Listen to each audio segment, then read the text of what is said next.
নমস্কার। আজকে আমরা আলোচনা করব ল্যারিঞ্জিয়াল অ্যান্ড হাইপোফ্যারিঞ্জিয়াল ক্যান্সার, ল্যারিঙ্গোফ্যারিঞ্জিয়াল ক্যান্সার যেটাকে আমরা বলি, সেটা নিয়ে। খোলা বাংলায় বললে ল্যারিংস মানে হচ্ছে আমাদের শ্বাসনালীর উপরের ভাগ, যেখানে আমাদের স্বরযন্ত্র থাকে।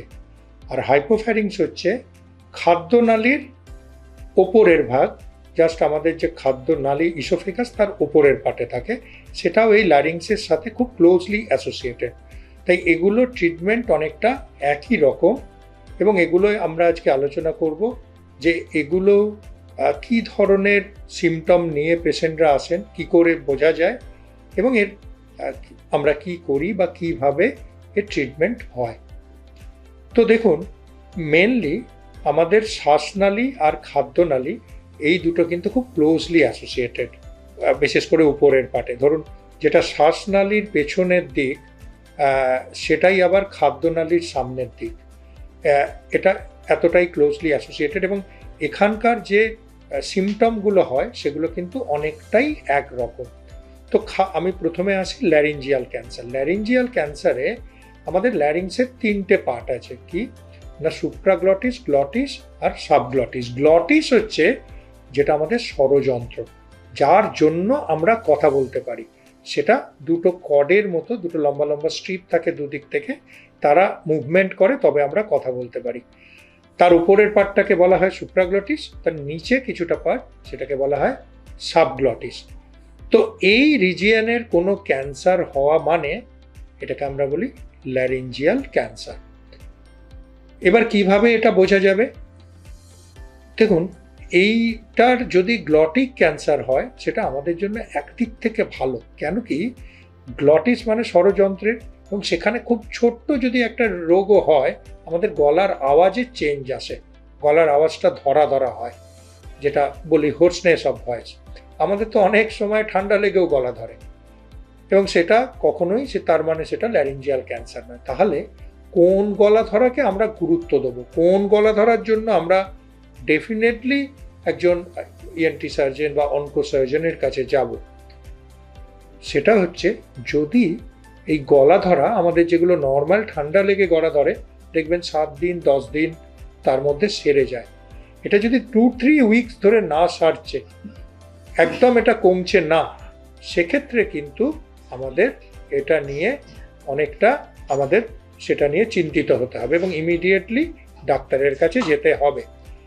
সব গলা ধরা মানেই যে ক্যান্সার তা নয়, বেশিরভাগই বিনাইন ডিজিজ হয়।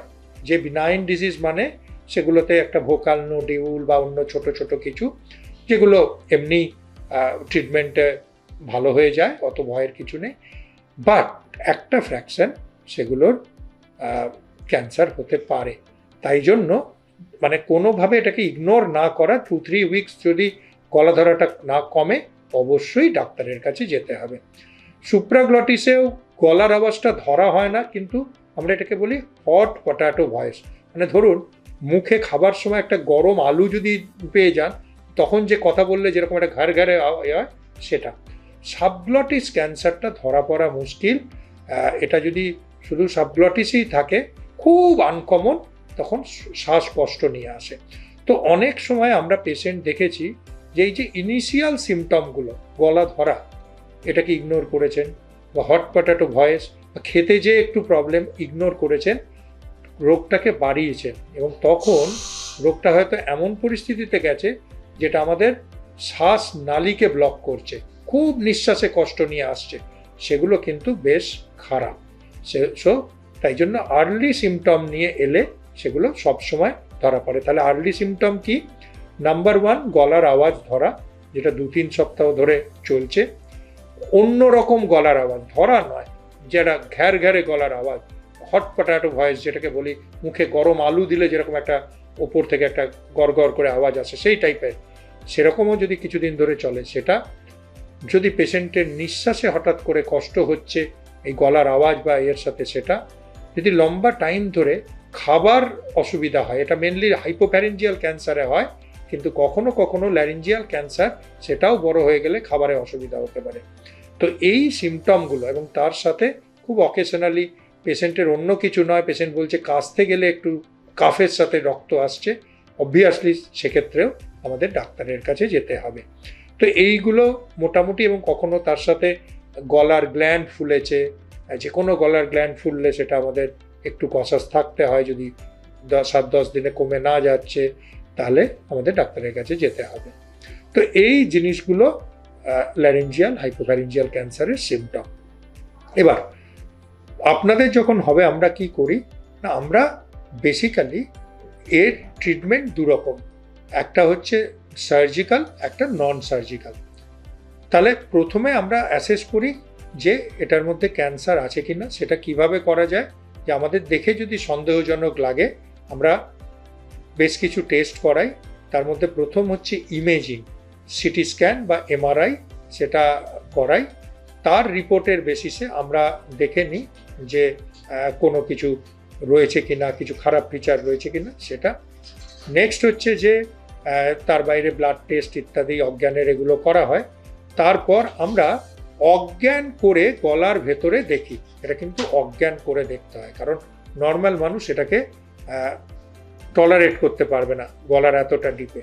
তো আমরা দেখে ওখান থেকে সাসপিসিয়াস কিছু থাকলে বায়োপসি নিই।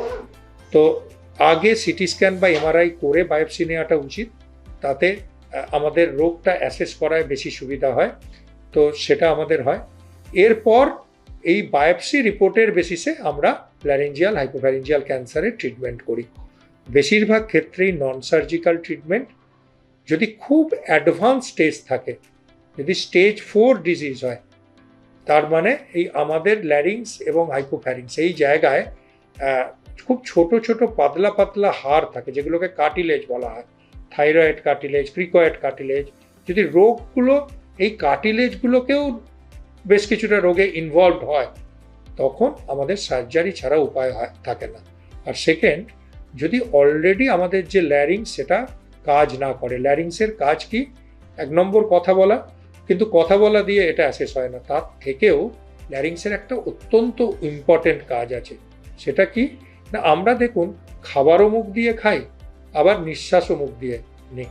তাহলে খাবারটা আমাদের পেটে যাচ্ছে, নিঃশ্বাসটা বুকে যাচ্ছে, ফুসফুসে। এই খাবারটা যদি ফুসফুসে চলে যায় তাহলে কিন্তু মানুষের মৃত্যু অবধি হতে পারে। তো আমাদের ল্যারিংস একটা মানে এটা একটা ব্যারিয়ার হিসেবে, একটা গেটওয়ে হিসেবে কাজ করে। এটা হাওয়া ছাড়া শ্বাসনালীতে আর কিছু যেতে দেয় না, ডোর বন্ধ করে দেয়। তাই ল্যারিংস ক্যান্সার হলে যদি এই মেকানিজমটা বন্ধ হয়ে যায়, তাহলে কিন্তু খাবার, জল বুকে যাবে এবং সেখান থেকে কিন্তু ভয়াবহ নিউমোনিয়া হয়ে পেশেন্টের একেবারে প্রাণহানিও হতে পারে। তাই যখন এই কার্টিলেজগুলো ইনভলভ থাকে, অথবা যদি আমার ল্যারিংস অলরেডি জল খেলেই খুব কাশি হচ্ছে, অলরেডি ফাংশন করছে না, তাহলে সেই ল্যারিংস বাঁচিয়ে লাভ থাকে না। শুধু এই দুটো ক্ষেত্রে মেনলি আমাদের সার্জারি করতে হয়। এর বাইরে বেশিরভাগ ক্ষেত্রেই আমাদের রেডিয়েশন। বাট একদম যে আর্লি ডিজিজ স্টেজ 1 স্টেজ 2, সেখানে আমরা আজকাল লেজার দিয়েও সার্জারি খুব রুটিনলি করি, সেক্ষেত্রে ওটা একটা অপশন, বা রেডিওথেরাপি যে কোনো একটা। আর অ্যাডভান্স ক্যান্সার হলে স্টেজ 3 যেটা, সেখানে আমরা কেমো এবং রেডিওথেরাপি দুটো দিই। আর স্টেজ 4 ক্যান্সার যেটা অপারেবল স্টেজ 4, সেখানে কিন্তু সার্জারি করতে হয়। এছাড়া অন্য অপশন থাকে না যদি কার্টিলেজ ইরোশন বা যদি ল্যারিংস কাজ না করে। তো ওভারঅল এই ল্যারিঞ্জিয়াল ক্যান্সারের ব্যাপার এটুকুই বলার। এর বাইরে যদি আপনাদের কোনো প্রশ্ন থাকে আমাদেরকে কমেন্টে জানাতে পারেন, উই উইল রিপ্লাই ইউ।